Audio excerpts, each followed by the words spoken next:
Queridas, graça e paz. Sejam todos bem-vindas. Mais um dia do nosso congresso, segundo dia. Nós queremos louvar ao Senhor pelo privilégio de estarmos aqui mais uma vez, reunidos para aprender sua palavra e rogar que Ele nos abençoe ao longo desta tarde, toda a programação, as irmãs que vieram, as que estão ainda por chegar, e Deus abençoe poderosamente também mais esse dia de congresso. Nós vamos, nesse instante, ficarmos de pé e vamos orar ao Senhor, rogando a Ele a sua bênção, a sua direção para esse momento. Eu vou pedir que o pastor Victor Ximenes faça essa oração. O microfone será levado. O pastor está orando assim, iniciando esse momento de congresso com as mulheres. Primeiro congresso delas, para a glória do nosso Deus. Oremos ao Senhor. Senhor, louvamos ao Teu nome nesta tarde. Bendizemos ao Senhor já por toda a misericórdia que foi renovada, pela graça do Senhor derramada sobre nós. O que nos traz aqui, Senhor, é o desejo de aprendermos a Tua palavra, de nos instrumentalizarmos para Te servirmos. E pedimos que nesse tempo Teu povo seja edificado, as Tuas servas, Senhor, cresçam em amor a Ti e a Tua palavra, e o Senhor lhes dê graça nos desafios que elas têm, cada qual nos seus lares, na labuta do dia a dia, que elas sejam, Senhor, fortalecidas na palavra, para viverem em fidelidade e piedade de vida, sendo assim, Senhor, luz no meio deste mundo em trevas. Que através de suas vidas o Teu nome seja glorificado. Pedimos que o Senhor, portanto, nos abençoe nesse tempo juntos. Use a Paula, use a cada uma das irmãs, Senhor, em ouvidos abertos, corações prontos e também lábios puros para falar da Tua palavra. Em nome do Senhor Jesus. Amém. Amém, queridas. Podeis sentar.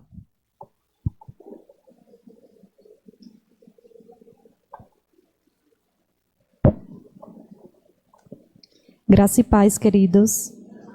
Vamos abrir as nossas Bíblias no Evangelho de Lucas, capítulo 2, do versículo 36 ao versículo 38. Evangelho de Lucas, capítulo 2, do 36 ao 38. Faremos uma leitura em uníssono.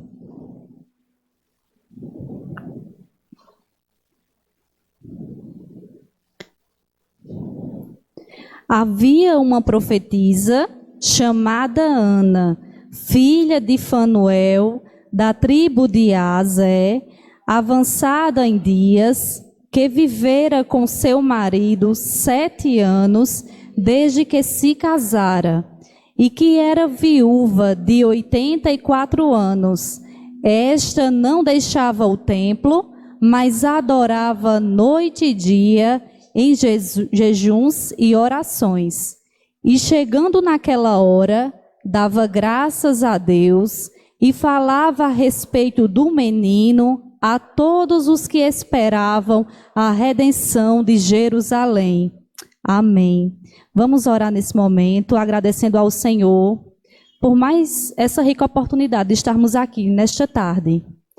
Santo Deus e amado Pai, Senhor, nós queremos Te agradecer, porque estamos aqui, Senhor, para aprender mais de Ti. Obrigada porque, mesmo sendo nós tão falhas, tão pequenas, miseráveis pecadoras, o Senhor olha para nós com graça, com misericórdia, com amor. Obrigada, Senhor, por tudo. Obrigada porque somos redimidas através do sacrifício de Cristo. Nós Te louvamos, Senhor, porque Tu és um Deus maravilhoso, um Deus justo, um Deus bom, um Deus amável, um Deus compassivo, um Deus longânimo. Nós Te louvamos porque o Senhor, mesmo sendo tão grande, mesmo assim o Senhor se importa com cada uma de nós. E através da Tua palavra, Senhor, a cada dia nós somos transformadas e alimentadas.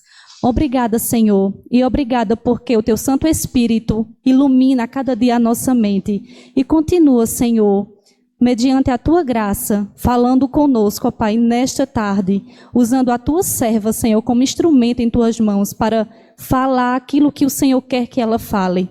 Obrigada por tudo, Senhor, e por cada mulher que aqui se faz presente. Em nome de Jesus, nós Te oramos e Te agradecemos por tudo. Amém.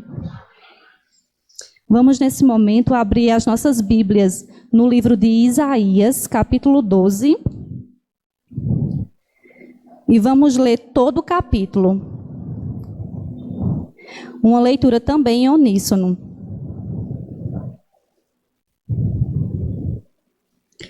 Isaías, capítulo 12.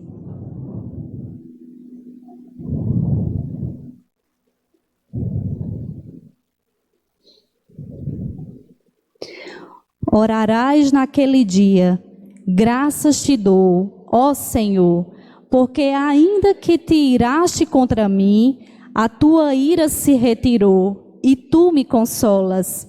Eis que Deus é a minha salvação, confiarei e não temerei, porque o Senhor Deus é a minha força e o meu cântico. Ele se tornou a minha salvação. Vós, com alegria, tirareis água das fontes da salvação. Direis naquele dia, dai graças ao Senhor, invocai o seu nome, tornai manifestos os seus feitos entre os povos, relembrai que é excelso o seu nome. Cantai louvores ao Senhor, porque fez coisas grandiosas. Saiba-se isto em toda a terra, exulta e jubila, ó habitante de Sião, porque grande é o Santo de Israel no meio de ti. Amém. Nesse momento eu convido o grupo de louvor para entoarmos louvores espirituais.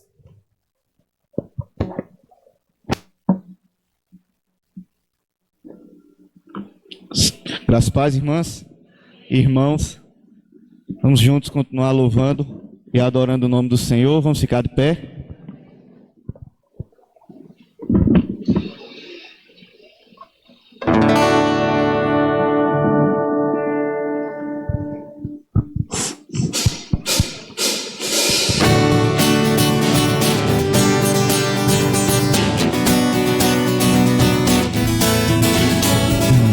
Diante do trono, Senhor, quero levar minha oferta de amor. Diante do trono, Senhor, quero levar meu sacrifício de louvor. As minhas mãos levantar, tua beleza então contemplar. Com meus lábios declarar toda a minha adoração.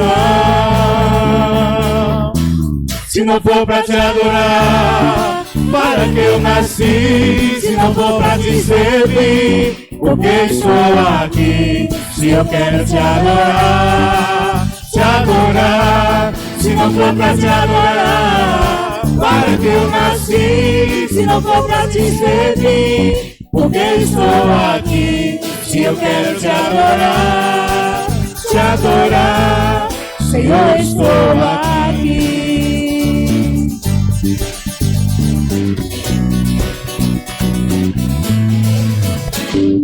Diante do trono, Senhor, quero levar minha oferta de amor.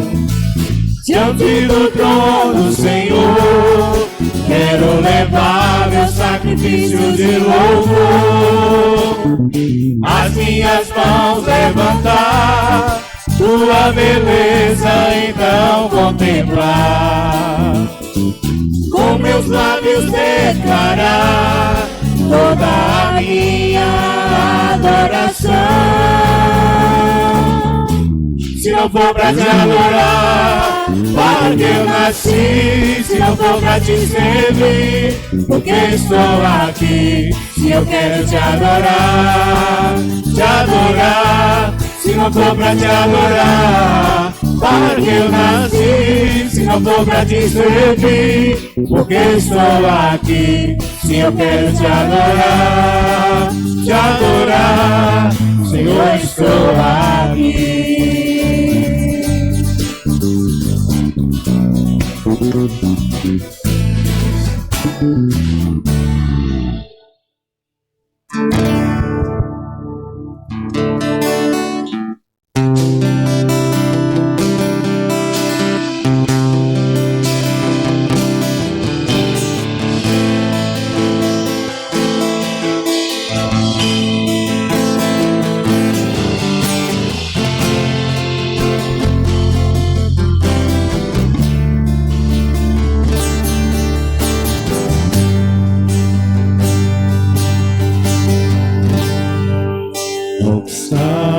sentado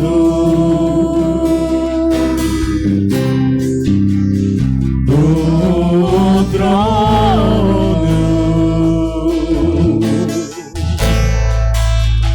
e ao Cordeiro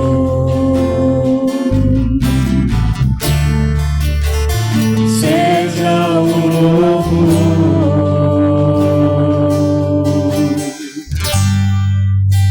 Está sentado no trono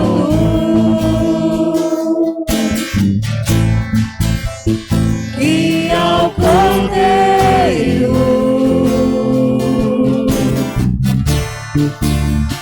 seja o louvor,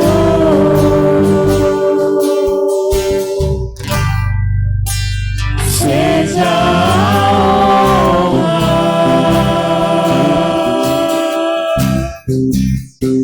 seja a glória, seja o domínio pelos séculos dos séculos. Seja a honra,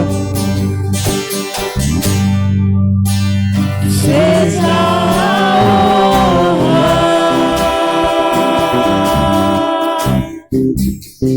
seja a glória,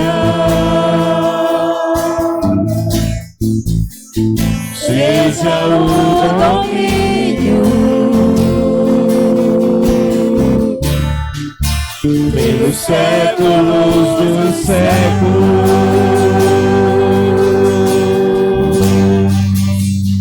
Poderoso Deus,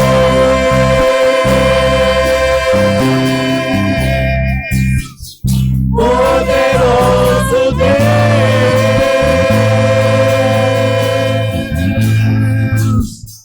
poderoso Deus, minha alma anseia por ti.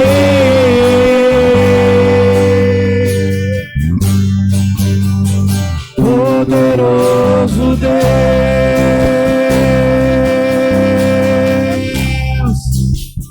poderoso Deus,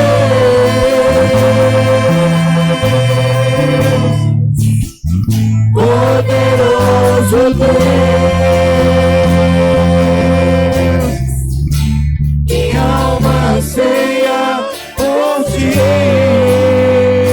a Ele seja a honra, Seja a honra,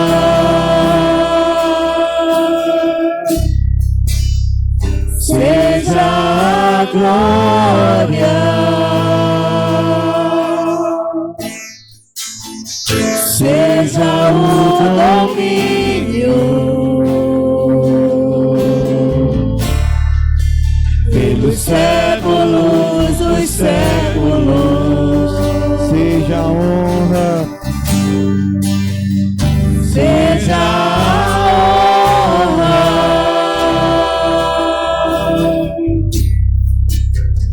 seja a glória,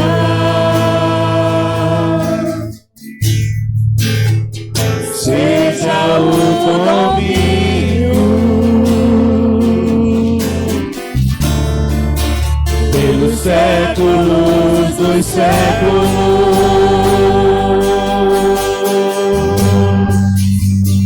Poderoso Deus,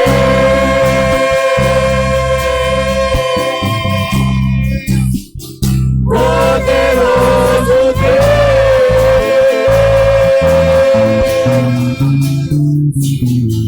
poderoso Deus, minha alma anseia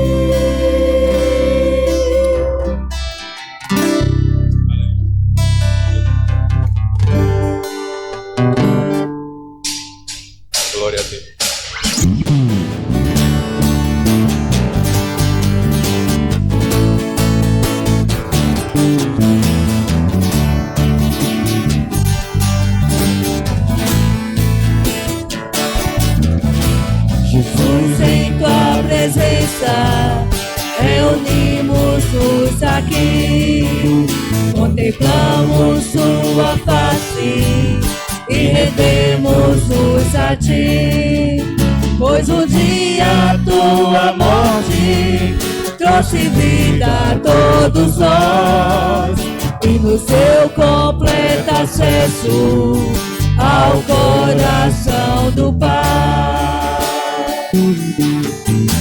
Jesus, em tua presença, reunimos-nos aqui, contemplamos tua face e rendemos-nos a ti, pois um dia tua morte trouxe vida a todos nós, e nos deu completo acesso ao coração do Pai. O véu que separava já não separa mais, a luz que outrora apagava agora brilha e cada dia brilha mais. Só pra te adorar e fazer teu nome grande, e te dar o louvor que é devido. Estamos nós aqui Só pra te adorar. só pra te adorar, Senhor, e fazer teu nome grande, e te dar o louvor que é devido. Estamos nós aqui, estamos nós aqui, estamos nós aqui. Amém? Podem sentar, irmãs. Deus abençoe.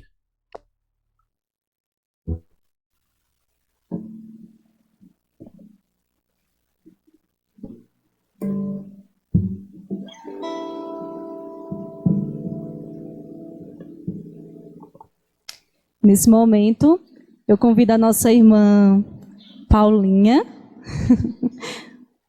para que ela esteja nesse momento falando, né, para a gente sobre esse tema tão importante. Vamos orar nesse momento por ela, né? Santo Deus e amado Pai, nós queremos nesse momento, Senhor, te pedir que o Senhor abençoe a tua serva, que o teu Santo Espírito ilumine a mente dela, para que ela possa, Senhor, nesta tarde, ser bênção e ser um canal, Senhor, para anunciar aquilo que o Senhor quer que ela fale, Senhor. Abençoa a tua serva, ilumina, e que cada um de nós aqui, Senhor, estejamos com as nossas mentes abertas e os nossos corações para aprendermos mais do Senhor e sermos, por tua palavra, alimentadas e instruídas. Nos fortalece, ó Pai, em nome de Jesus. Amém. Graça e paz, irmãs. Boa tarde. É uma alegria estar de volta aqui e continuarmos nesse primeiro congresso delas, estudando a palavra do Senhor, louvando, adorando aquele que nos criou e que nos remiu. Que seja um tempo abençoador para cada uma de nós. Ontem nós começamos a estudar o tema do perfil da mulher bíblica. E nós avaliamos o perfil da mulher bíblica no lar e vimos como a mulher está ligada ao lar de uma forma especial. Que toda a palavra de Deus nos mostra isso, nos chama a assumirmos esse papel, de criarmos um ambiente onde vidas possam ser geradas e possam florescer. Então nós começamos a nossa conversa ontem sobre o papel feminino, observando a criação do homem e da mulher. Depois que o Senhor a cada dia criou e disse isso é bom, isso é bom, isso é bom. Finalmente, a gente ouviu algo estranho, porque Deus disse que alguma coisa não era boa. E o que não era bom na criação perfeita de Deus era a solidão do homem. Não era bom que o homem estivesse só. Então, como nós vimos, o homem sozinho era apenas o homem. Mas o homem com a mulher, eles sim eram a humanidade. E o Senhor Deus queria revelar a si mesmo através dessa humanidade. Eva, então, foi trazida ao homem pelo próprio Senhor, para que a humanidade assim completa pudesse espelhar a glória de Deus e pudesse espalhar a glória de Deus pelo mundo, na forma de filhos que viriam para serem discípulos daquele casal adorador do Senhor. Homem e mulher foram feitos igualmente à imagem de Deus. A Bíblia diz que Deus os abençoou, que ele disse: sejam fecundos. Homem e mulher são herdeiros da mesma graça de vida, e diante do Senhor, um homem não é mais valioso que a mulher, e nem tampouco a mulher é mais valiosa do que o homem. Eles têm o mesmo valor, mas eles são diferentes. E essas diferenças tornam homem e mulher complementares. E a ajuda de cada um é absolutamente necessária para que o plano de Deus possa se desenrolar e possa se desenvolver. Homem e mulher se encaixam de uma maneira perfeita para revelarem aspectos de um Deus que é 3 em 1. Por isso o Senhor criou homem e mulher dessas formas distintas. E antes que os homens se orgulhem, porque nós lemos e ouvimos ontem que o Senhor criou a mulher do homem e para o homem, Paulo lembra, lá em 1 Coríntios, no capítulo 11, que nem a mulher é independente do homem e nem o homem é independente da mulher. Nós precisamos dos homens e os homens vêm ao mundo por meio da mulher. Nós não podemos julgar um mais importante do que o outro ou independente do outro. E se estamos em Cristo, nós não vivemos competindo. Nós não vivemos diminuindo o outro ou tentando usurpar algo que Deus deu ao outro, uma liderança ou uma autoridade. Mas se estamos em Cristo, diferentemente disso, nós estamos servindo uns aos outros, amando uns aos outros e complementando uns aos outros. Essa visão chamada complementarista é aquela visão que entende que homem e mulher têm o mesmo valor diante do Senhor, que são aceitos por Deus, remidos pelo Senhor, que herdarão a vida eterna, mas que eles foram criados de forma diferente.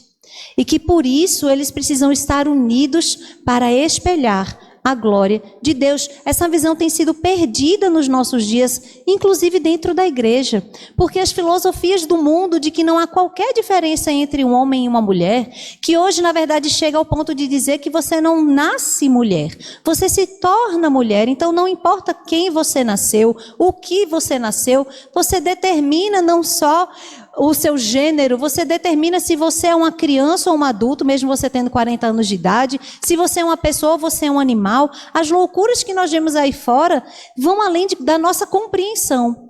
O que nos entristece é quando essa visão, não absurda que nós vimos esses exemplos de pensar que eu posso ser um animal, nada disso, mas em negar as diferenças existentes entre homem e mulher e negar que por conta dessas diferenças o Senhor nos deu chamados diferentes. E nós escutamos que lugar de mulher então é onde ela quiser, inclusive nos púlpitos das igrejas, pregando quando temos pastores no domingo à noite sentados ouvindo.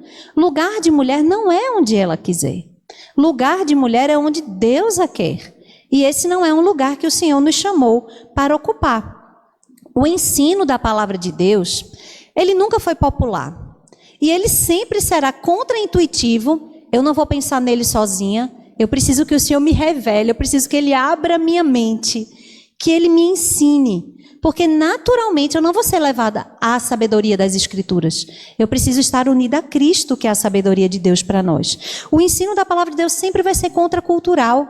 Ele sempre vai andar na contramão do mundo. Se o mundo diz uma coisa, e se todos concordam com alguma coisa aí fora, pode ter certeza, você discorda. Você pode nem saber explicar por que você discorda. Mas a palavra de Deus sempre foi e sempre será contracultural. Ela desafia os nossos padrões pessoais, as nossas inclinações naturais. E ela tem o poder de ofender pessoas de todos os tempos e culturas.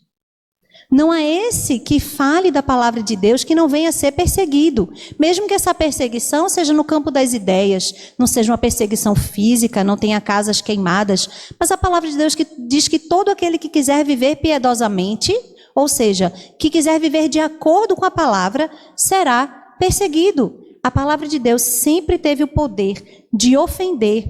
Então, dizer que algumas posições na igreja são vetadas para as mulheres é extremamente politicamente incorreto. E faz com que algumas pessoas se levantem e digam: esse ensino é machista, esse ensino não serve para mim. E ao invés de agradecer ao Senhor pela beleza do seu projeto, e aceitando quem o Senhor a fez, servir ao Senhor dessa maneira, elas decidem determinar como elas vão servir ao Senhor, como elas vão trabalhar para o Senhor. Uma coisa é certa, na igreja há muito trabalho a ser feito. Não há como discordarmos disso. O trabalho é inesgotável, há muito trabalho. Mas então, como mulher, eu posso ser útil na construção desse edifício espiritual? Isso vai ser diferente para mim, por conta dos aspectos que nós vimos ontem, da criação e do chamado de Deus. Todos aqueles, indistintamente, que são recebidos na família do Senhor, recebem dons e recebem talentos. Não existe esse crente sem dom. Todos aqueles que foram chamados pelo Senhor, que são habitação do seu Espírito, eles são capacitados sobrenaturalmente e espiritualmente para um trabalho que eles não têm condições de fazer, senão na dependência do Senhor. Todos nós fomos chamados e haveremos de prestar contas de como nós usamos esses dons e esses talentos que o Senhor nos deu. Todos os crentes, então, não importa se é homem, mulher, criança, velho, adulto, é chamado para lutar pela unidade do corpo de Cristo e pelo crescimento do corpo de Cristo, onde cada membro do corpo executa o crescimento desse corpo em amor. E nós já vimos ontem que enquanto mulheres nós fomos criadas para frutificarmos. E isso não diz respeito apenas a filhos, como já dissemos, que são gerados no nosso ventre, mas diz respeito à geração de vida pactual, através do evangelismo e através do discipulado. Então a igreja segue avançando no tempo por meio dessa cadeia ininterrupta de discipulado, em que uma geração passa o bastão da fé para a próxima geração. E assim servos e servas vão propagando o evangelho e essa palavra de Deus vai alcançando tempos e lugares. Todos nós estamos aprendendo daqueles que vieram antes de nós.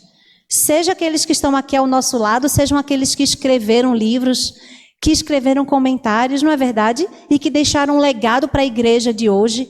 E ao mesmo tempo nós estamos ensinando aqueles que vieram depois de nós, que foram unidos a este corpo depois de nós e que estão num nível na caminhada que podem olhar para nós que estamos na frente e aprender e serem abençoados. Então, como nós, como mulheres, podemos nos unir a esse trabalho que é urgente e que tem efeitos eternos, de passar o bastão da fé adiante?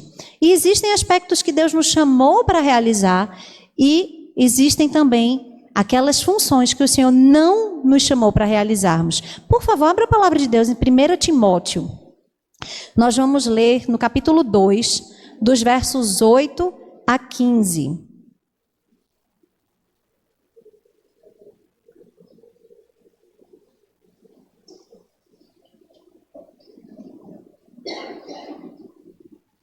Quero, portanto, que os varões orem em todo lugar, levantando mãos santas, sem ira e sem animosidade.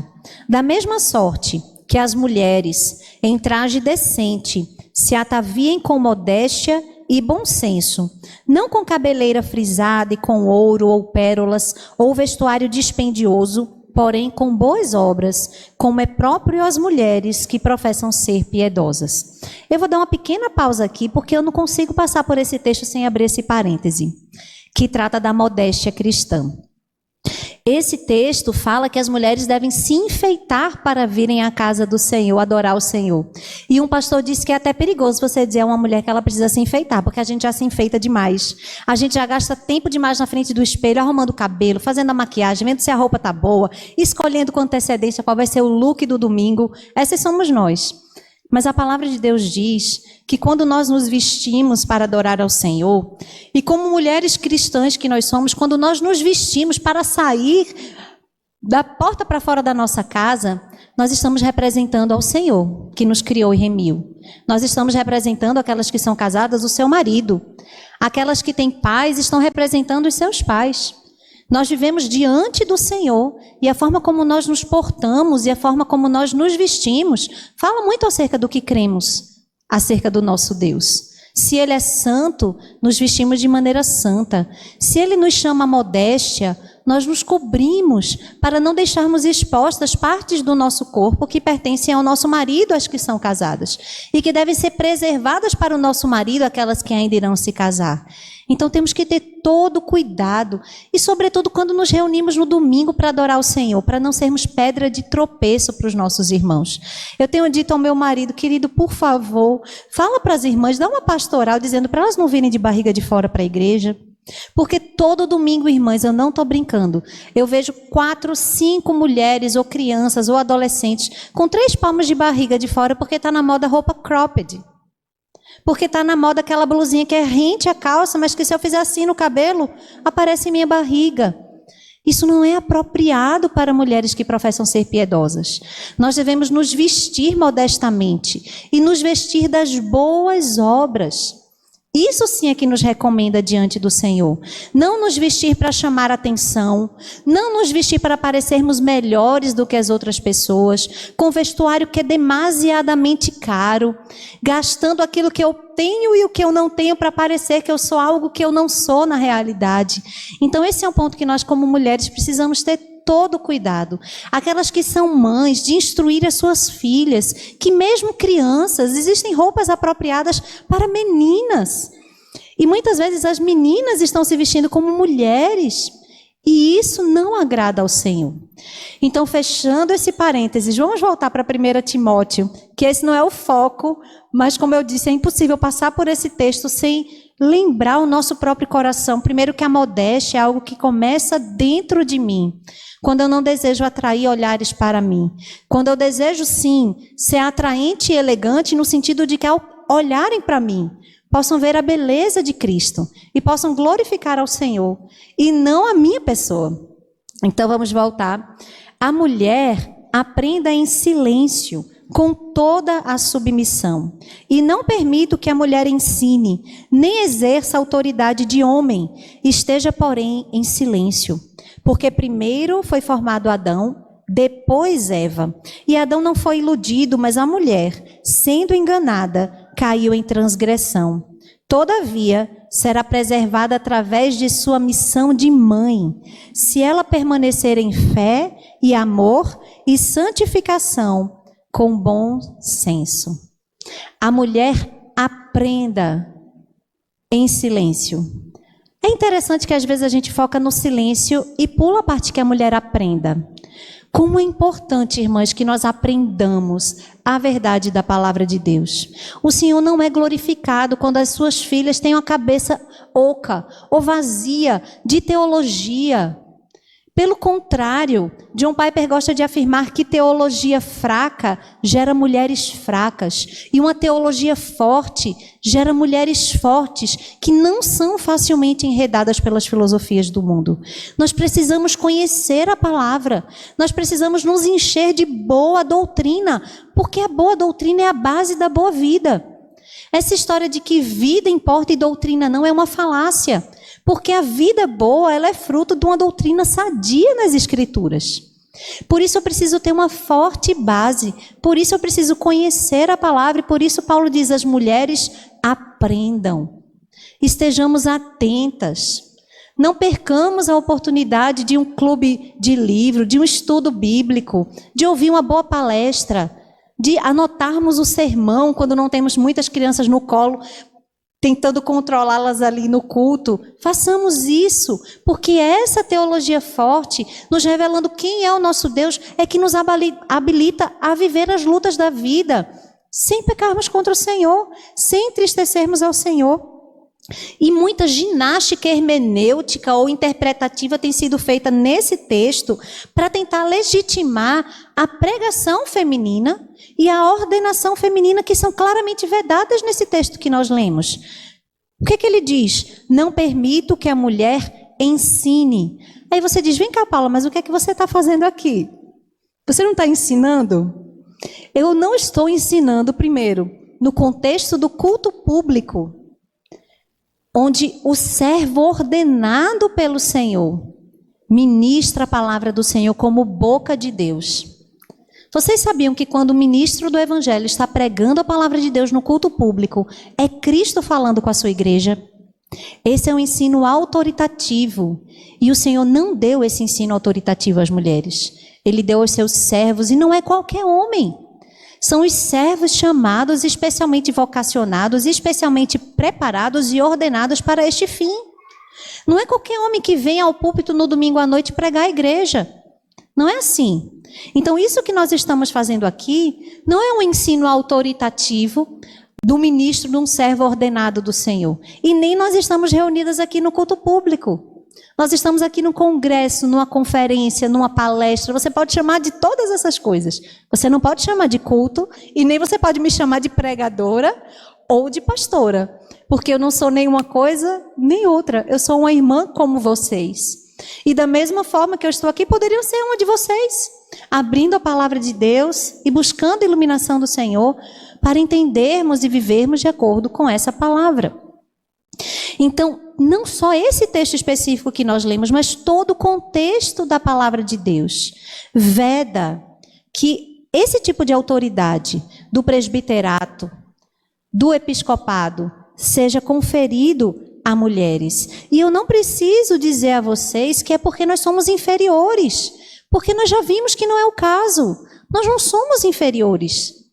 E eu vou dizer a você, tem muita mulher que prega ou que fala muito melhor do que muitos homens, que lideram de uma forma tão santa e capaz, mas que não foi chamada para essa função e para este ministério ordenado da palavra do Senhor. E isso não é diminuir as mulheres.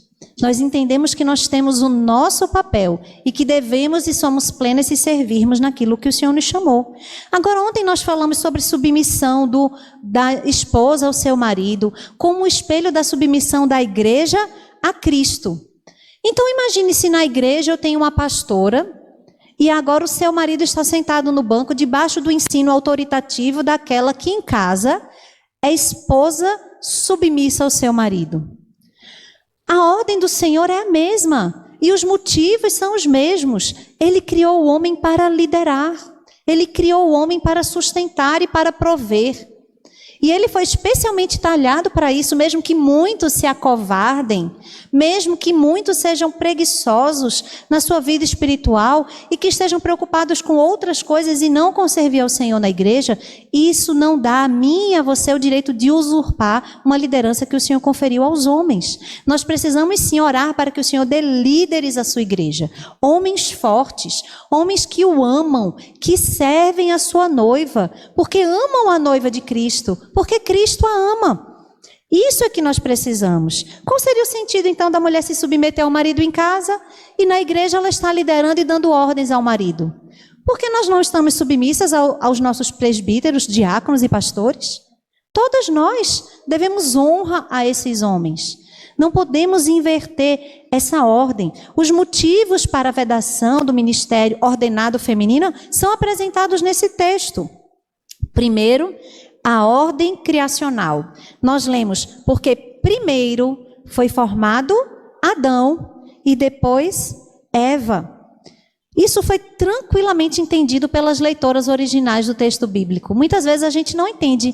Qual o sentido, né? Se foi o primeiro, ele é mais importante. Vocês percebem o quanto a primogenitura é importante na palavra de Deus? O quanto nós lemos sobre isso, o direito da primogenitura, o filho mais velho que conduziria a família, que herda a maior parte daquilo que foi deixado pelo pai. O que nasce primeiro, o que vem primeiro tem a primazia. E assim o homem foi criado primeiro, mas não só isso. Ele foi criado primeiro, e isso é a base para a sua liderança, isso é a base para a sua autoridade e para a sua representatividade. Porque Adão era o representante de toda a raça humana. Não era Eva. Foi em Adão que nós caímos. Foi em Adão porque ele era o responsável, ele era o representante de toda a humanidade. E é por isso que nós não nos desesperamos, porque o Senhor mandou um segundo Adão. Se o primeiro Adão representou o homem na queda, o segundo Adão representou o homem diante do Senhor, porque ele apresentou obras perfeitas para que as nossas obras imperfeitas pudessem ser cobertas pela sua perfeição. O primeiro homem que nos representou na queda e levou toda a humanidade, a sua esposa e toda a criação a sofrerem, ele foi substituído então pelo segundo Adão, que reveste a sua igreja, nós, com a sua santidade. O segundo ponto, porque é vedado o ministério da pregação ordenada às mulheres, é que a mulher foi enganada e o homem não. É engraçado a gente pensar nisso, né? Que Adão, ele deliberadamente escolheu comer do fruto. E não me pergunte por que Adão fez isso. Será que ele amava tanto a sua esposa que não queria que ela ficasse sozinha naquela nova condição? Será que ele achou que depois que ele comesse, os dois automaticamente iriam morrer? Eu não sei. A verdade é que Eva foi iludida pela serpente. Tem um livro fantástico que a Nancy Lee DeMoss escreveu, que é Mentiras que as Mulheres Acreditam e a Verdade que as Liberta. E ela conta que o primeiro passo de Eva em direção à queda foi dar ouvidos à serpente. Depois que ela deu ouvidos à serpente, ela começou a meditar naquilo que a serpente havia lhe dito. E ela acreditou no que a serpente disse e não no que o Senhor tinha dito. Porque Deus disse, no dia que comeres desse fruto, certamente morrerás. Mas a serpente disse, é claro que não morrereis. O Senhor não quer que você coma esse fruto, porque no dia que você comer, os seus olhos se abrirão e você será como Deus, conhecedora do bem e do mal. Então aquele fruto que foi agradável aos olhos, desejável para dar conhecimento, foi tomado por Eva e ela foi iludida. E minhas irmãs, essa tem sido uma estratégia frequente do adversário. Enganar as mulheres. Lá na segunda carta de Timóteo nós lemos que os falsos mestres que são descritos de uma forma tão terrível por Paulo, naqueles que seriam os últimos dias, eles estavam penetrando sorrateiramente nas casas e levando cativas mulherinhas sobrecarregadas de pecado, que aprendem sempre e nunca chegam ao conhecimento da verdade. O que é que eles faziam então, esses falsos mestres? Esperavam o marido sair e chegavam com conversas muito lisonjeiras e entravam nas casas. E aquelas mulheres que tinham pecados, mas não queriam levá-los à luz para se arrepender deles e receber o perdão em Cristo, ouvia que havia, de repente, uma outra maneira dela se livrar daquela consciência culpada, sem necessariamente abandonar as práticas pecaminosas. O diabo sempre tentou perverter as mulheres. E quando nós vemos numa cultura, quando as mulheres são pervertidas, nós vemos que essa cultura está entregue, que essa cultura está perdida. Porque as mulheres normalmente são aquelas que guardam mais a pureza ou a santidade nos seus lares. E é por isso que elas são presas fáceis. E não só por isso, mas porque nós mulheres temos um grande poder de persuasão. Ou não. Somos todas advogadas. Todas sabemos defender as nossas causas muito bem e convencer as pessoas a fazerem as coisas do jeito que a gente quer. Que poder! Que poder! Por isso, a mulher é um alvo prioritário dos enganos do adversário. Veja o movimento feminista. As mentiras que foram plantadas pelo adversário lá. De que o lar era um lugar degradante, que os filhos só estragavam a vida e que o coração da opressão à mulher estava no fato dela ser aquela que gere e que cuida das crianças. Mentiras que o adversário lançou na mente das mulheres. E muitas vezes nós bebemos de toda essa filosofia sem sequer questionarmos como foi que tudo isso começou, como foi que esse ensino chegou até nós. E esse é o motivo porque é vedado o ministério da palavra às mulheres, porque Adão não foi iludido, mas a mulher, tendo sido iludida, caiu em tentação. E assim, então, como Eva desejou o fruto proibido, como nós dissemos, o único. Minhas irmãs, vocês sabem dizer todos os tipos de fruta que existem? Já comeu de todo tipo de fruta que existe? Eu lhe garanto que não. Vá a Manaus e você vai descobrir que existem 350 milhões de frutos só em Manaus que você nunca comeu. A variedade é incrível. E Eva poderia ter passado toda a eternidade comendo e provando e se deleitando de frutas muito melhores do que as que nós comemos, porque era no jardim que o próprio Deus plantou. Mas ela desejou aquela única fruta que ela não poderia ter, que Deus havia proibido, julgando que aquele sim é que daria felicidade, aquele sim é que a tornaria como Deus. E muitas mulheres hoje em dia então acreditam que somente se elas tiverem esse fruto, somente se elas tiverem um nome de pastoras, ou bispas, ou apóstolas, ou anjas, somente na hora que elas puderem mandar nos homens dentro da igreja, é que elas serão plenas, é que elas terão valor e que elas serão reconhecidas. Mas como nós vimos ontem, a lógica do evangelho é oposta à nossa lógica, é oposta à lógica do mundo, é contrária. Não é aquele que está em evidência, com o microfone na mão, ou tomando as decisões, que tem um grande valor diante de Deus. Quem tem um grande valor diante de Deus é aquele servo fiel, que humildemente executa o seu trabalho, sabendo que ele está servindo ao Senhor e não a homens. É aquele que depende de Deus para exercer a vocação que foi o próprio Deus quem deu. As mulheres, então, deveriam auxiliar, estimular e cuidar de seus lares de maneira que os seus maridos estejam livres para servirem ao Senhor como pastores, como presbíteros, como diáconos. Todo esse ensino do qual devemos nos encher deve ser traduzido por nós mulheres em cor, em sabor, em aroma, em beleza, tornando essas profundas verdades teológicas que nós aprendemos e tornando o evangelho atraente para o mundo que nos observa. A mulher consegue traduzir e embelezar como ninguém. Ela traduz o ensino fiel numa galinha guisada, meus amigos, que nós comemos hoje, que vocês não podem acreditar. Quando a mulher está cheia de desejo de servir ao Senhor, ela vai transbordar disso na maneira como ela cozinha para sua família, como ela recebe os hóspedes na sua casa. Nós traduzimos isso em beleza e precisa ser assim. Nós também precisamos atentar que para que essa obra de discipulado e ensino continue, termos e gerarmos e educarmos filhos é um dos maiores serviços que nós podemos prestar à igreja. Vocês sabem o que está acontecendo no velho continente? As mulheres estão tendo 0,8 filhos. O que quer dizer isso? Que as culturas ocidentais, berço da cultura ocidental, está morrendo. As culturas estão morrendo porque as pessoas estão deixando de ter filhos. Sabe qual a média que uma mulher muçulmana tem de filhos? 10 filhos. Por que vocês acham que a Europa hoje é dominada pelo islamismo?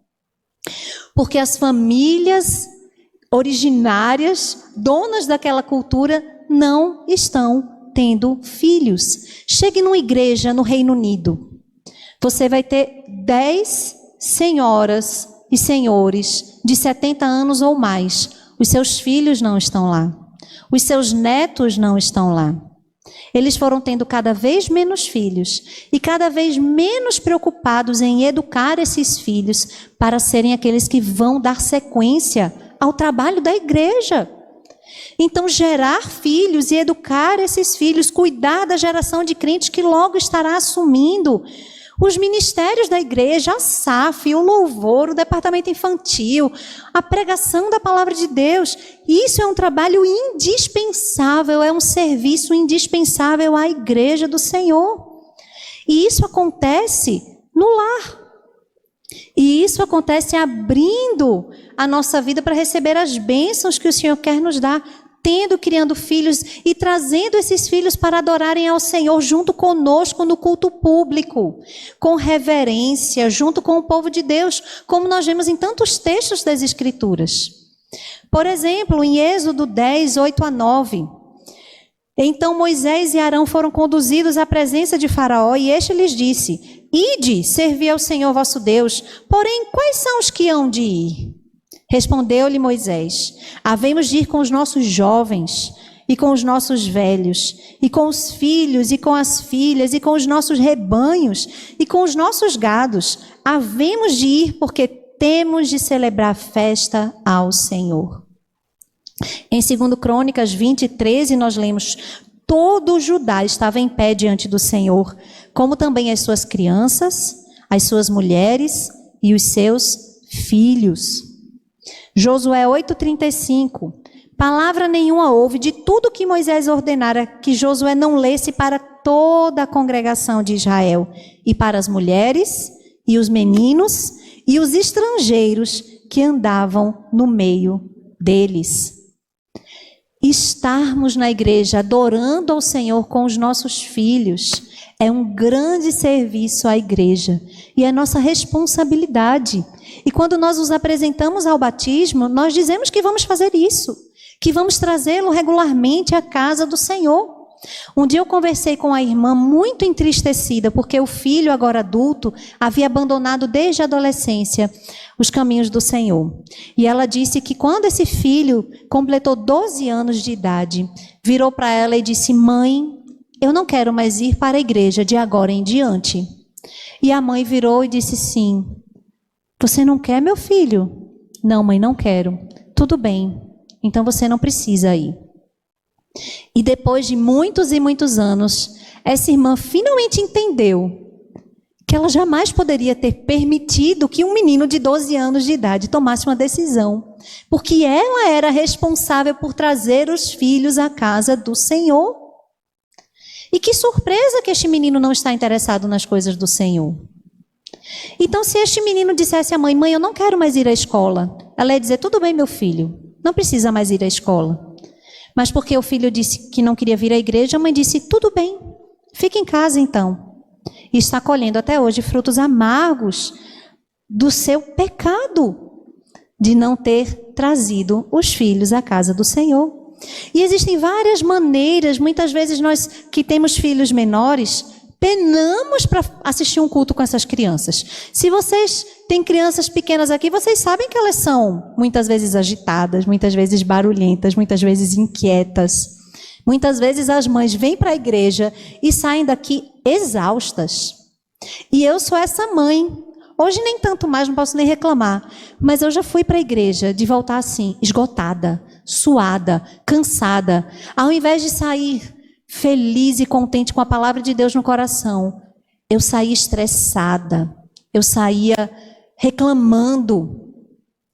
E embora eu estivesse fazendo o que era certo, trazer os filhos à casa do Senhor, ensinando-os a adorar reverentemente ao Senhor, eu não entendia que aquele era o chamado de Deus para mim naquela fase da vida que eu me encontrava. E que o meu serviço ao Senhor e a adoração que eu prestava ao Senhor era fazendo exatamente isso. Trazendo o menino chorava, levantando, disciplinando o menino, voltando com o menino, aquietando o menino, levantando com o menino, indo trocar a fralda do menino. E este era o serviço que era aceitável a Deus naquela fase da minha vida. E muitas vezes ainda é. Muitas vezes eu ainda subo as escadas da igreja para ensinar ao meu filho que ele não pode gritar no culto, que ele não pode falar no culto, que ele não pode se jogar no chão da igreja. E isso exige muito, sobretudo da mãe que tem o marido no púlpito. Não é o dever só da mãe, me entendam, é o dever dos pais. Trazerem os filhos à casa do Senhor e ensinarem esses filhos a adorarem reverentemente ao Senhor. E esse ensino começa quando em casa nós fazemos regularmente o culto doméstico. Porque no culto doméstico nós oramos, nós cantamos, nós lemos a palavra, de maneira que quando nós nos juntamos com o povo de Deus no domingo, nada daquilo que nós fazemos aqui é estranho às nossas crianças, porque eles fazem isso em casa todos os dias. E de quem é o papel de conduzir a família nessa adoração? É do sacerdote do lar, é do marido, é do pai. E na ausência deles, é nossa responsabilidade trazermos os nossos filhos e os abençoarmos com a leitura sequenciada e continuada das Escrituras e cantarmos os louvores ao Senhor na nossa casa. Afinal, se não for para te adorar, para que eu nasci? Se não for para te servir, por que eu estou aqui? E a nossa casa é lugar de adoração, de ensinar os nossos filhos que isso que nós fazemos quando nos juntamos no domingo é a culminância da nossa vida e da nossa semana. Não há nada mais importante para o crente do que estar na igreja com o povo de Deus, adorando ao Senhor.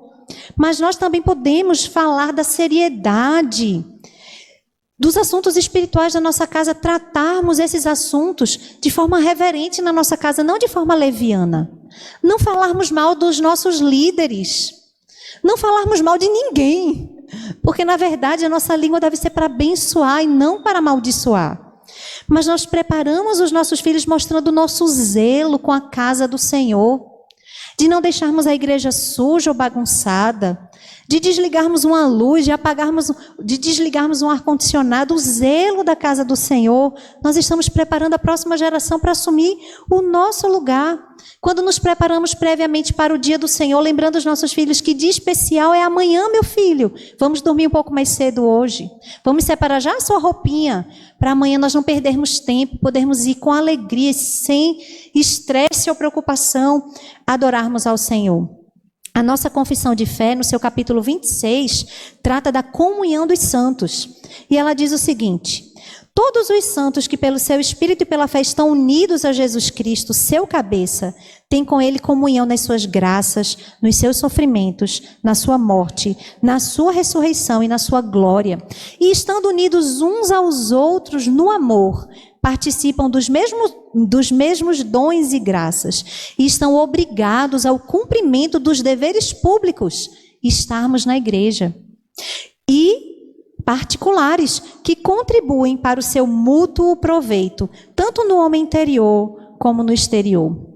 Os santos são, pela sua profissão, obrigados a manter uma santa sociedade e comunhão no culto de Deus e na observância de outros serviços espirituais que tendam à sua mútua edificação, bem como socorrer uns aos outros em coisas materiais, segundo as suas respectivas necessidades e meios. Esta comunhão, conforme Deus oferecer ocasião, deve estender-se a todos aqueles que em qualquer lugar invocam o nome do Senhor Jesus. Vejam as nossas responsabilidades de estarmos aqui, de apoiarmos os trabalhos da igreja onde o Senhor nos colocou. Essa igreja. Lá em Recife tem várias igrejas, e vocês imaginam como tem boas coisas acontecendo nas várias boas igrejas que nós temos. Congressos, eventos, reuniões de adolescentes, e palestras, e retiros, e muitas vezes as minhas filhas dizem: mãe, eu posso ir sábado, tal hora, para tal lugar? Vai ter o que na nossa igreja? Ah, na nossa igreja vai ter reunião do Ministério de Família, então é lá que vocês vão estar. Na reunião da nossa igreja, no Ministério de Família, com mulheres mais velhas, mais jovens, crianças. É lá que vocês vão estar, apoiando os trabalhos da igreja. Nós lemos aqui sobre a nossa obrigação de socorrermos uns aos outros. E a palavra de Deus é cheia de mandamentos uns aos outros. Todos eles fluem do mandamento uns aos outros superior, que é quando o Senhor Jesus disse: novo mandamento vos dou, que vos ameis uns aos outros. E por conta desse amor de uns para com os outros, nós servimos uns aos outros, perdoamos uns aos outros, suportamos uns aos outros, aconselhamos uns aos outros, socorremos uns aos outros. Tudo isso em obediência à palavra de Deus, visando socorrer aos santos nas suas necessidades, como nós lemos no capítulo da Confissão de Fé. E essas necessidades podem ser as mais variadas, e eu listei algumas para nós hoje. Ajuda financeira. Muitas mulheres serviram a Cristo durante o seu ministério terreno com as suas riquezas. Porque o nosso Senhor, que é o dono do ouro e da prata e de tudo que há, ele se esvaziou de sua glória de maneira que ele era tão pobre que ele não tinha onde reclinar a cabeça. Ele era tão pobre que uma vez, para ter um dinheiro, ele pescou um peixe que sabia que tinha uma moeda dentro. Nosso Senhor se esvaziou da sua riqueza, mas ele foi servido por mulheres que contribuíam financeiramente com o seu ministério. E nós também precisamos estar prontas para servirmos na igreja, ajudando financeiramente aqueles que carecem. Aquilo que o Senhor Deus nos deu, Ele não nos deu para esbanjarmos. E Ele não nos deu somente para nos suprir.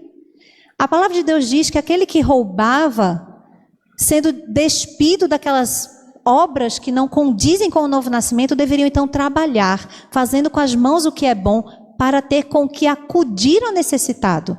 Aquilo que o Senhor Deus nos dá não é somente para nosso usufruto, mas é para que ajudemos aqueles que estão em necessidade. Um outro ponto é exercendo a hospitalidade.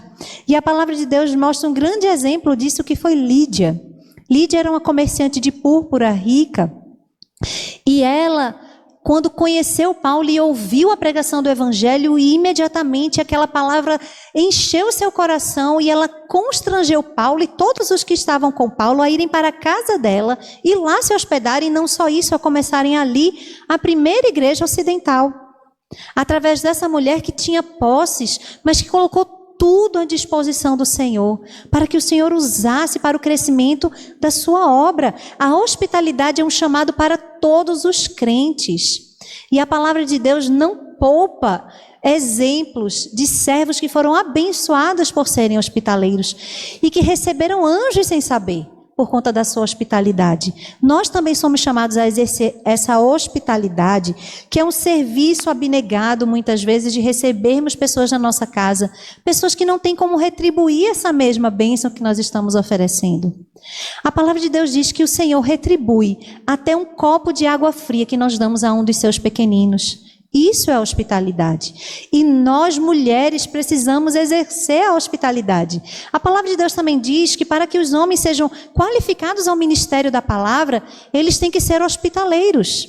Agora me diga, como é que um homem hospitaleiro vai ser hospitaleiro se a sua esposa não for hospitaleira? Se a sua esposa não abrir a sua casa, como Marta e Maria fizeram tantas vezes para receber o Senhor Jesus, estes homens não serão qualificados, eles não têm como colocar a hospitalidade deles em prática. Terceira forma de nós servirmos aos necessitados, servindo as irmãs que acabaram de ter neném e que estão naquela luta tentando amamentar e sem dormir, e às vezes operada, e às vezes numa recuperação difícil de um parto que mesmo natural pode ser difícil, ajudando com a limpeza da casa dessa irmã, ajudando com os filhos mais velhos que essa irmã tenha. Lá na nossa igreja, quando nasce um bebezinho de uma irmã que não tem a sua mãe, que muitas vezes a mãe vem para casa e fica lá 1, 2, 3 meses cuidando do bebê, a maioria das irmãs não tem isso. E assim que elas chegam em casa com aquele bebezinho, muitas vezes o primeiro sem saber nem o que fazer, nem trocar uma fralda, como foi comigo quando a minha primeira filha nasceu. Nunca tinha trocado uma fralda de recém-nascido, nunca tinha dado um banho no recém-nascido, e estava lá sem saber o que fazer. E na nossa igreja, então, nós organizamos uma agenda, um cronograma em que as irmãs dizem quando podem levar a refeição para essa nova mamãe. Então, a gente serve almoço e jantar por 15 dias ou por 1 mês, até que aquela mamãe esteja recuperada dos primeiros dias. E esse é um trabalho que abençoa tanto quem recebe como quem faz, e que tem criado vínculos na nossa igreja que só o Senhor Espírito Santo poderia fazer isso. Outra coisa que nós temos feito é pegarmos os itens de enxoval que não cabem mais nos nossos bebês, lavarmos, dobrarmos e colocarmos numa caixa que vai ser dada para uma outra mamãe que teve neném, que assim que aquelas peças não couberem mais, ela vai pegar, lavar, passar, dobrar e passar adiante para a próxima mamãe. Vocês imaginam um homem, pensando em qualquer uma dessas formas práticas de servir e abençoar os irmãos da igreja? Não, somos nós, irmãs, que podemos e devemos estar atentas a esse tipo de necessidade em nosso meio e alegremente servirmos ao Senhor nisso. Visitar irmãs que estão impossibilitadas de virem à igreja. Inclusive, estando na casa delas, estarmos atentas às necessidades materiais para que possamos informar a diaconia da igreja. Qual é a necessidade daquela irmã? Tem um texto muito interessante em que o apóstolo Paulo orienta Timóteo numa lista de mulheres da igreja. E muitos têm entendido que essa lista, que fala assim, que não estejam inscritas nessa lista, seria uma lista de mulheres que receberiam apoio financeiro da igreja. Alguns entendem que elas prestariam esse tipo de serviço de visitação, de apoio às irmãs mais jovens. E a palavra de Deus em 1 Timóteo 5, 9 a 10 diz o seguinte: não seja inscrita, senão viúva, que conte ao menos 60 anos de idade, tenha sido esposa de um só marido, seja recomendada pelo testemunho de boas obras, tenha criado filhos, exercitado hospitalidade, lavado os pés aos santos, socorrido a atribulados, se viveu na prática zelosa de toda boa obra. Percebem os serviços mais humildes sendo descritos aqui? Lavar aos pés era o serviço do escravo mais inferior da casa. Socorrer os atribulados. Veja que aqui não está dizendo não seja inscrita viúva que não tenha pregado no púlpito domingo à noite, que não tenha liderado um grande movimento de mulheres. Nada disso. Era a fidelidade ao marido, a criação de filhos, abrir a sua casa para servir com hospitalidade, socorrer os atribulados. Essa é a mulher recomendada e louvada pela palavra do Senhor. Esse louvor elas vão receber do próprio Deus a quem elas foram fiéis, mesmo que ninguém reconheça, mesmo que ninguém faça uma placa, mesmo que ninguém as exalte, mesmo que elas não tenham seguidor nenhum no Instagram. O Senhor conhece o serviço dessas mulheres. No ensino das crianças, apoiando os pais na educação religiosa dos seus filhos. No aconselhamento a que todos os crentes são chamados a realizar. É a consequência de estarmos cheias da palavra, é falarmos a palavra. E, infelizmente, nem todos têm bons conselhos para dar. Porque não é a palavra de Deus que está enchendo o coração.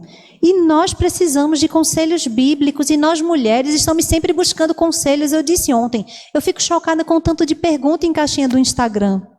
E eu penso assim, não tem uma irmã na igreja dessa outra irmã a quem ela possa perguntar isso? Ela tem que perguntar a alguém que ela não conhece, que está do outro lado do mundo, do Brasil, sei lá. Ela não pode perguntar a irmã Maria, aqui do lado na igreja. Sim, nós devemos aconselhar umas às outras, adotando jovens e adolescentes que não têm pais cristãos. Eu estou sabendo que nessa igreja tem acontecido um movimento com adolescentes que tem trazido adolescentes, e muitos desses adolescentes não têm pais cristãos. Adote um desses adolescentes, ore por ele, procure conhecer a situação dele, leve-o para sua casa, faça um cachorro quente, um bolo, conheça, se envolva. Instrua, porque em casa eles não vão ter esse ensino.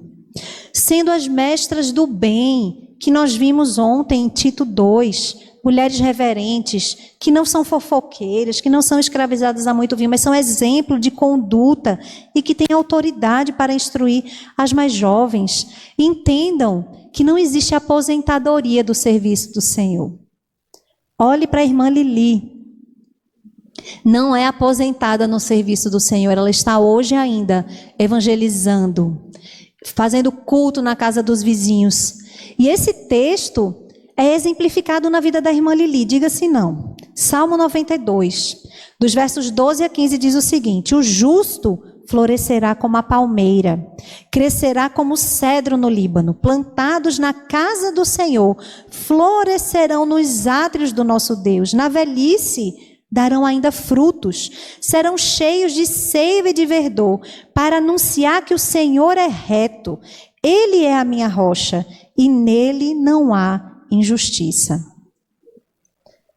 Que o Senhor nos conserve servindo a Ele, aos 94, 5, 6, até o dia que Ele nos chamar, dando fruto na casa do Senhor. E que Ele seja louvado através da vida da irmã Lili e de cada uma de nós aqui. Que vamos buscar permanecer fiéis. O serviço na igreja, todo ele, seja o prato que a gente faz para a mãe que teve neném, seja cuidar de um adolescente, ensinar uma criança, louvar, servir ao necessitado, tem que ter como base a sã doutrina, tem que ter como base a palavra do Senhor e não pode ser realizado em detrimento do crescimento no conhecimento de Deus. Não é uma coisa ou outra, irmãs. É o serviço por conta do conhecimento. Porque eu conheço o Senhor, então eu estou ainda mais desejosa de colocar em prática na minha vida tudo aquilo que Ele me ensinou. Então, seja cuidando das crianças ou cozinhando, a mulher que está cheia da palavra de Deus, ela sempre vai transbordar em louvor e em serviço. E a lista de mulheres que serviram ao Senhor na Bíblia é muito ampla. Dorcas, Priscila, Maria, Cláudia, Febe, e aqueles nomes lindos que ninguém põe nos filhos, Trifena, Trifosa, Pérside. Elas tiveram o serviço delas reconhecido pelo Senhor e até os seus nomes gravados no livro santo do Senhor. E hoje elas já gozam do descanso eterno e elas já ouviram aquilo que todas nós queremos ouvir. Vinde, benditas do Senhor, entrai no descanso que está preparado para vocês. Nós não deveríamos almejar ocupar uma posição que o Senhor não nos chamou para ocuparmos. Que Ele não intenta que nós ocupemos e, enquanto isso, negligenciarmos o que nós temos que fazer. E há muito para nós fazermos como mulheres para servirmos ao Senhor. Tem um hino no nosso inário, que é o hino 312. Enquanto eu preparava esse estudo, eu me lembrei dele. O título dele é Há Trabalho Certo. E ele diz assim: há trabalho certo para ti, cristão, que demanda toda a tua devoção. Vem alegremente a Cristo obedecer, pois só tu, ó crente, o poderás fazer. Por Jesus é trabalhar, prontamente, fielmente trabalhar. Em servi-lo, que prazer, e só tu, ó crente, o poderás fazer. Para cada crente o Mestre preparou um trabalho certo quando resgatou. O trabalho a que Jesus te chama aqui, como será feito se não for por ti? Mesmo que humilde, sendo para Deus, ele é contemplado lá dos altos céus. E o esforço feito não será em vão, se tiver de Cristo plena aprovação. Quantos há perdidos sem a salvação? Quantos que precisam de consolação? Como Cristo os ama, faze-os entender, pois só tu, ó crente, o poderás fazer. E o moto da nossa SAF, tão amada, lembra da nossa condição para esse serviço. E ele diz: sejamos verdadeiras auxiliadoras, irrepreensíveis na conduta, incansáveis na luta, firmes na fé, vitoriosas por Cristo Jesus. Que sigamos assim, irmãs, para a glória de Deus e para o crescimento da sua igreja. Amém.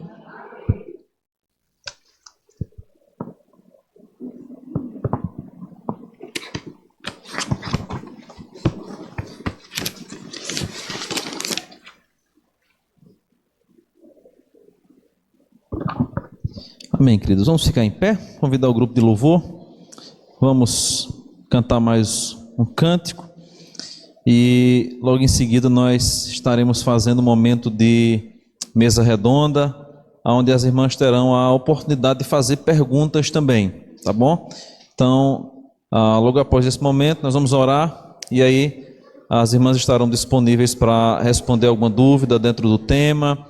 Algo que as irmãs queriam saber um pouco mais, é o momento que você vai ter a oportunidade de assim fazer a sua pergunta, tá bom? Vamos orar? Enquanto o louvor chega, nós vamos orar ao Senhor e aí logo em seguida cantamos um hino e a gente já encerra e passa para um momento de perguntas e respostas com a mesa redonda. Muito obrigado, Senhor, por esse instante, por mais uma palavra abençoada que o Senhor concedeu à tua igreja por meio de tua serva. Que ela seja profundamente aplicada no coração de cada mulher que aqui veio e que o teu Santo Espírito possa atuar com poder e graça aonde, ó Deus, há necessidade de transformação, de mudança. Que essas palavras tanto confrontem o ego, tanto confrontem as atitudes erradas e pecaminosas, mas como também encorajem a que tuas servas possam viver o propósito que o Senhor as planejou e as fez. Nós oramos assim, Pai, em nome de Jesus. Amém e amém. Vamos cantar ao Senhor.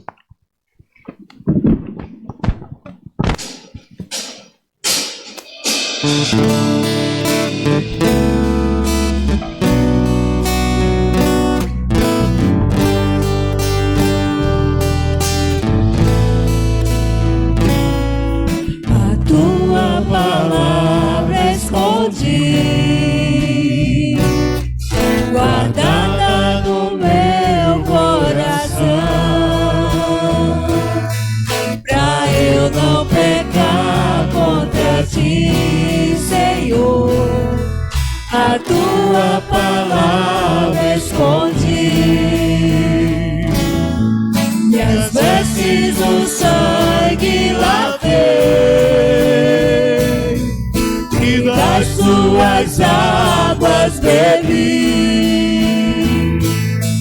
pra ser uma oferta agradável a ti, minha vida te consagrei. Meus dons e talentos são pra te servir, meus dons preciosos são teus. Não vejo razão na minha vida sem ti, tu és meu Senhor e meu Deus.